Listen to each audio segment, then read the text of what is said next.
అన్న నేను ఒక విషయం చెప్తాను, డైరెక్ట్గా స్టూడియో చెప్పాలి. మీరు నరేంద్ర మోడీ గురించి ఇంత బాగా అద్భుతంగా చెబుతున్నారు కాబట్టి, సరే చట్టం తన పని తాను చేసుకుపోతుంది అనేది, అదే చట్టం తన పని తాను చేసుకుపోతుంది అనేది మనం చాలా కాలం వింటున్నాం కదా. ఆంధ్రప్రదేశ్కి వస్తే జగన్మోహన్ రెడ్డి 10 ఏళ్ల నుంచి బెయిల్ మీద ఉన్నారు కదా. ఈవెన్ వ్యక్తిగత హాజరుకు కూడా ఇవాళ ఆయన హాజరు కాకుండా ఉంటున్నారు. యాక్చువల్గా అయితే ప్రతి శుక్రవారం హాజరు కావాలి, దాని నుంచి కూడా ఉపశమనం పొందారు. దానికి కారణం నరేంద్ర మోడీ అని అంటారు. దానికి మీరేమంటారు? నేను ఒక విషయం చెప్పాలంటే, ఇప్పుడు జైళ్ళకు పంపినది డిపార్ట్మెంట్ అని నేనే అంటున్నప్పుడు, నరేంద్ర మోడీ గారికి సంబంధం లేకుండా డిపార్ట్మెంట్ అయినప్పుడు కదా, నేనేమన్నా డిపార్ట్మెంట్కు స్వేచ్ఛ ఉంది. ఎవరిని జైల్లో పెట్టాలి, ఎవరు జైల్లో పెట్టకూడదు, ఎప్పుడు పెట్టాలి, ఎందుకు పెట్టాలనే కాడ వాళ్ళకు స్వేచ్ఛ ఉంది. ఆ స్వేచ్ఛ పరిధి దాటిస్తే ప్రభుత్వ కంట్రోల్కి వస్తుంది. ఇప్పుడు నేనేమన్నా కవిత అరెస్ట్ అయినా, కేజ్రీవాల్ అరెస్ట్ అయినా డిపార్ట్మెంట్లో బాగా జరిగింది అంటున్నా కదా. డిపార్ట్మెంట్లో బాగానే జరిగింది నేను అంటున్నా కదా. ఇప్పుడు మీరు ఫలానోళ్ళు కనీసం కోర్టుకు విచారణకు హాజరు కాకపోవడానికి కూడా కారణం కేంద్రం అంటున్నారు కదా. కేంద్రం మోడీ ఉంది అభిప్రాయం ఉంది కదా. నేనంటే మనం సిబిఐ వైఫల్యాల మీద ఎంతైనా మాట్లాడదాం. సిబిఐ మీద మాట్లాడే బదులు నరేంద్ర మోడీ గారిని మాట్లాడినా అనుకో, ఇక డిపార్ట్మెంట్ స్వేచ్ఛ ఉన్నదని మనం అనుకోలేము కదా. కొన్ని విషయాల్లో మనకు అనుకూలమైన నిర్ణయాలు డిపార్ట్మెంట్ చేసింది అనుకో కదా, చేసింది అనుకో, అప్పుడు మనం ఏమంటాం, వాడు డిపార్ట్మెంట్ గొప్పది అంటాం. మనమే చూద్దాం. అంటే మీరు చెప్పండి, ఆత్మపరిశీలన చేసుకుని, అంటే నరేంద్ర మోడీ అండ లేదు జగన్మోహన్ రెడ్డికి, జగన్మోహన్ రెడ్డి కేసులకు సంబంధించి అని మీరు నమ్ముతున్నారా? నేనంటే నరేంద్ర మోడీ గారు అండగుంటే నాకు తెలిసి వైసీపీతో పొత్తు పెట్టుకుంటే పోయేదే ఉన్నదిగా. అడిగారు కదా, అడిగారు కదా, వాళ్ళే ఓపెన్గా చెప్పారు కదా. విజయసాయి రెడ్డి వాళ్ళు మాకు ఎన్డీఏలో భాగస్వామి కమ్మన్నారు, మేమే నో అని చెప్పామని చెప్తున్నారు కదా. లే ఒకవేళ నో అనేటోళ్ళు ఎవరిని ఓడించడానికి తిరుగుతుండ్రు? ఇప్పుడు కూటమి ఏర్పడింది కాబట్టి రాజకీయాలు ఇప్పుడు మారిపోతుంటాయి కదా బ్రదర్. ఇప్పుడు ఎవరిని ఓడించడానికి తిరుగుతుండ్రు? వైసీపీని ఓడించడానికి తిరుగుతుండ్రు కదా. వైసీపీని ఓడించడం అంటే జగన్ ఓడించడమే కదా, అంతేనా? అంటే ఇప్పుడు జగన్కు అనుకూలమా నరేంద్ర మోడీ గారు వ్యతిరేకమా? రాజకీయంగా ఏపీలో అర్థం కావట్లేదు. అంటే మీరు క్లారిటీ ఇవ్వండి దాని మీద. నేనైతే ఖచ్చితంగా జగన్ పరిపాలన మీద, జగన్ విధానాల మీద గౌరవ నరేంద్ర మోడీ గారికి ఒక స్పష్టమైన అంచనా ఉండడం వల్లనే నాకు తెలిసి టీడీపీ, జనసేన, బీజేపీ కూటమి ఏర్పడదని అనుకుంటున్నాను. సో రాబోయే రోజుల్లో జగన్మోహన్ రెడ్డి జైలుకి వెళ్ళడం ఖాయమా? నిన్న ఆయన చెప్పారు జైలుకు వెళ్ళకపోవడం అనేది గౌరవ నరేంద్ర మోడీ గారి చేతులు ఉన్నదంటే సిబిఐ మొత్తం నరేంద్ర మోడీ చెప్పినట్టు ఉంటుందని నేను అనుకోవాల్సి వస్తుంది. నేను అనుకోవట్లేదు అట్లా. లేదా సిబిఐకి స్వతంత్రత ఉన్నది, కోర్టుకు స్వతంత్రత ఉన్నది, లేదా ఈడీకి స్వతంత్రత ఉన్నదని నేను అనుకుంటున్నాను. వ్యవస్థలు అన్నిటికీ స్వతంత్రత ఉందన్న దాంట్లో ఎలాంటి సందేహం లేదు. ఉండాలని కోరుకోవాలి, ఉండాలి కూడా. కానీ వ్యవస్థలన్నీ కూడా గత 10 సంవత్సరాల నుంచి నరేంద్ర మోడీ కబంధ హస్తాల్లో ఉన్నాయి అనేది కదా ప్రతిపక్షాలు కానీ మొత్తం విమర్శించేది. ఇప్పుడు కొన్ని తీర్పులు, సుప్రీంకోర్టు తీర్పులు కేంద్రం విధానాలకు అనుకూలంగా ఉన్నాయనుకో, అసలు సుప్రీంకోర్టు తీర్పులను ప్రభావితం చేసేదే కేంద్రం, నరేంద్ర మోడీ అనేటోళ్ళు ఉన్నారు.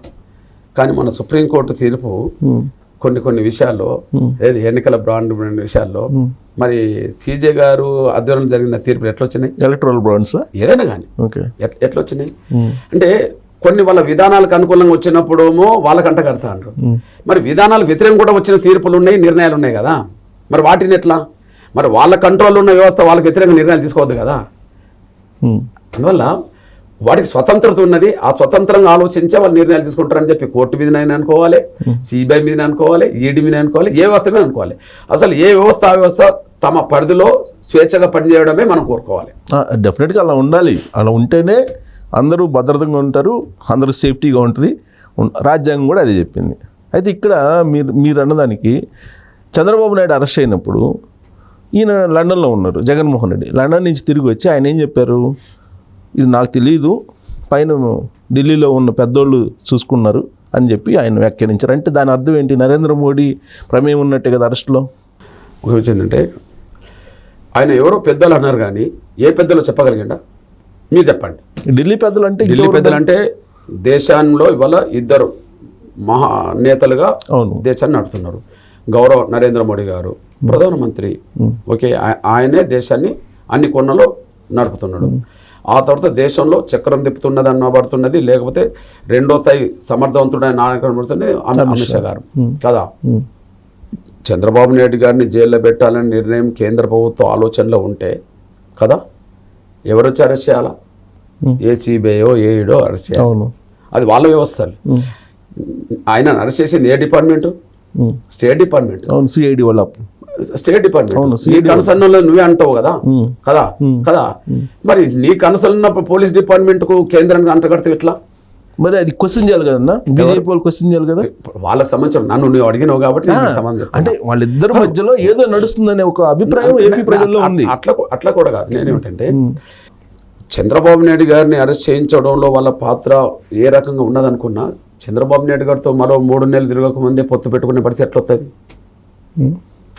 అది తనకు తాను సేఫ్ జోన్లో నెట్టుకోవడానికి మాట్లాడిన మాటలాగా ఉన్నది, కానీ ఆధారము ఆయన చెప్పిన దాంట్లో లేదు, జరుగుతున్న దాంట్లో కూడా కనిపించదు. నిన్న ఆయన అన్న మాట ఏంటంటే, జగన్మోహన్ రెడ్డి కేంద్రంలో మనం ఎన్డీఏకి సపోర్ట్ ఇవ్వబోతున్నాం రాబోయే రోజుల్లో, అది బలహీనంగా అంటే వైసీపీ తోటి ఆధారపడి ప్రభుత్వం ఆడ ఏర్పడాలి అనేటువంటి వ్యాఖ్య చేశాడు ఆయన. ఎన్డీఏ తోటి కలిసి ప్రభుత్వాన్ని ఏర్పాటు చేయడానికి కూడా సిద్ధం అని చెప్పి ఆయన అన్నాడు. అంటే దాని అర్థం ఏంటి అసలు? ఆయన ఏమన్నాడో మీ నోటి నుంచి నేను వింటున్నా, ఆ మాట నేను వినలేదు. ఆయన ఆత్మరక్షణలో ఉన్నాడని అనిపిస్తుంది కదా దాన్ని బట్టి. ఎవరు? జగన్మోహన్ రెడ్డి. అంతే మరి. ఆయన మాట అర్థమైంది. నిన్ను ఓడించడానికి వచ్చే ప్రత్యర్థులు నీలో తప్పు లేకపోతే, నువ్వు ఎలాంటి తప్పులు చేయకపోతే, ఏమైనా అవినీతి పాల్పడకపోతే, నీ కేసులను కూడా సమర్థవంతంగా ధైర్యంగా ఎదుర్కొనే శక్తి ఉంటే, నిన్ను ఓడించడానికి వచ్చిన శక్తులతో రాజీ పడ్డట్టుగా భయపడ్డట్టుగా మాట్లాడడం ఎందుకు? నువ్వు ఆత్మరక్షణలు పడ్డావని అర్థమవుతుంది కదా. ఎవరు? సింహం సింగిల్ అంటున్నాడు మళ్ళీ. సింహం సింగిలు, పందులన్నీ గుంపుగా వస్తాయి, ఇట్లాంటి డైలాగులు ఉపయోగిస్తున్నాడు. మరి అందరు కలిసి వస్తున్నారు నన్ను ఓడించడానికి. నేనంటే అందరు కలిసి వచ్చే వాళ్ళ మీద మాట్లాడే మాటలు యుద్ధ వీరులాగానే ఉంటాయి, భయపడ్డట్టుగా రాజీపడ్డట్టుగా ఉండవు కదా. ఇప్పుడు నువ్వు చెప్పిన మాట భయపడ్డట్టుగా రాజీపడ్డట్టుగా ఉన్నది, కానీ సింహంలాగా ఉన్నట్టు లేదు కదా కదా. దాన్ని ఏమంటారు మరి? ఓడిపోయినట్ట, ముందే ఒప్పుకున్నట్ట. ఆయన అన్న మాట నేను వినలే. అదే అన్నారు, మీరు అన్నారు. అవును, మీరు అన్నారు. కేంద్రంలో ఇప్పుడు అక్కడ వైజాగ్కి వెళ్ళారన్న, వైజాగ్కి వెళ్ళి విశాఖ ఉక్కు సంబంధించి ప్రైవేటీకరణ అనేది ఉంది కదా, అక్కడ కార్మికులతో మాట్లాడుతూ విశాఖ ఉక్కు ప్రైవేటీకరణ మీద అడ్డుకోవాలంటే, ఒత్తిడి చేయాలంటే కేంద్రంలో వైఎస్ఆర్ కాంగ్రెస్ పార్టీ మీద ఆధారపడిన ప్రభుత్వం, బలహీనమైన ప్రభుత్వం ఏర్పడాలి, అప్పుడు మనం ఒత్తిడి తీసుకురావచ్చు అని చెప్పాడు. అదే ఒక విషయం ఏంటంటే, కేంద్రంలో ఎంత బలంగా ఉన్నది, కేంద్రంకి ఎంత బలమైన శక్తి ఉన్నది అనే దాంతో సంబంధం లేకుండా, మనం న్యాయం అనుకుంటున్న విషయాల మీద మనం సమర్థవంతంగా ఎంత కొట్లాడినాం అనేది ఇంపార్టెంట్ కదా. మీకు పోయినసారి 25 మందిలో 22 మంది ఎంపీలు ఇచ్చిండ్రు శక్తి. ఆ 22 మందితోటి ఎప్పుడన్నా పార్లమెంట్లో బలమైన గలమెత్తే విధంగా, బయటకు వచ్చి కేంద్రానికి వ్యతిరేకంగా నిరసన తెచ్చే విధంగా, లేదా పార్లమెంట్ మెంబర్లతో ఒక పోటం చేసే విధంగా, లేదా నువ్వు ఒక పోటం చేసే విధంగా ఎప్పుడైనా చేసావా? చేయవు. బహుశా మళ్ళీ 22 అయితే రావుగా. నువ్వు ఎంత కాదనుకున్నా కదా, షూరా 22 అయితే రావు. ఇక నాకు తెలిసి ఇప్పుడున్న సిచ్యువేషన్లో ఒక 5 నుంచి 7 వరకు వస్తాయేమో, అది ఎక్కువ అయితే పార్లమెంట్గా. ఓకే, అంటే మీరు ఫీల్డ్లోకి వెళ్ళి వచ్చారు కాబట్టి మీకు అర్థమైందా? కొంత అర్థమవుతుంది కదా. ఓకే, అర్థమవుతుంది కదా కదా. మీరు ఇప్పుడు చెప్పండి, ఆయన మీద ఆధారపడే ప్రభుత్వం పక్కకు పెడితే నీకు 22 మంది ఎంపీలు ఇచ్చినప్పుడే నువ్వేం చేయనుడివి? ఆ 22 మంది రారు, 5-6 గంటలు మించారనే విషయం సర్వేలని చెప్తున్నప్పుడు, క్షేత్రస్థాయిలో అర్థమవుతున్నప్పుడు నువ్వు చేసేదే ఉన్నది? జైలుకి వెళ్ళడం, ఇంటికి ఉండడం, ఈ రెండే జరుగుతాయి. కన్ఫామ్. అంతే, మరి ఇంకేముంటుంది? నిన్న రాజ్నాథ్ సింగ్ గారు కూడా అదే అన్నారు, మీ ఇద్దరు మాట్లాడుకుంటే అన్నారే ఏంటి, వెళ్తే జైలుకి పంపిస్తాం, లేదంటే ఏపీ వదిలిపెట్టి వెళ్ళాలని చెప్పి డైలాగ్ వేశారు రాజ్నాథ్ సింగ్ గారు. మనం ఒక ఏపీ పౌరుడిగా, తెలుగు పౌరుడిగా ఏపీ దాటాలని మనం కోరుకోం, కానీ రాజ్నాథ్ సింగ్ గారు చేసిన ఆయన అంటాడేమో, కానీ ఎందుకంటే బహుశా ఆయన బయట రాష్ట్రానికి సంబంధించిన పెద్ద అయినా కాబట్టి అట్లా రమ్మంటుండేమో, కానీ బయటకి ఢిల్లీకి ఉంటే నేను తెలుగు పౌరుడిగా మాట్లాడుతున్నా. ఓకే, ఆయన ఉంటే ఇంటికాడ ఉండాలి. ఆయన కేసులు ఉన్నాయి కదా, కేసులు ఉన్నాయి, జైలు ఉండాలి కదా. నేను అంటున్నా, మన చంద్రబాబు నాయుడు గారు మీద ఏదో చిన్న కేసు పెట్టారు, జైలు పంపాడు. మరి కేసులు ఉన్న వాళ్ళు ఎటుపోతాను? నువ్వే అన్నావు కదా, కేసులు ఉన్న వాళ్ళు ఎటు పంపుతారు జైలు? చంద్రబాబు నాయుడు జైల్లో పోవడానికి ఉండబడే కేసుకును మీ మీద ఉండబడే కేసులకు ఆకాశానికి భూమికి ఉన్నంత తేడా లేదా? 100 కోట్ల ఎక్కడ, 30,000 కోట్ల రూపాయల డబ్బులు ఎక్కడ కదా కదా. మరి అవన్నీ వేగవంతంగా విచారణ జరుగుతాయి కదా, విచారణ జరుగుతాయి, అన్ని ప్రూఫ్ అయ్యే కేసులే కదా కదా. మరి ఆటోమేటిక్గా ఎక్కడ ఉండాల్సి వస్తుంది. సో అదే చెప్పుంటారు రాజ్నాథ్ సింగ్ గారు.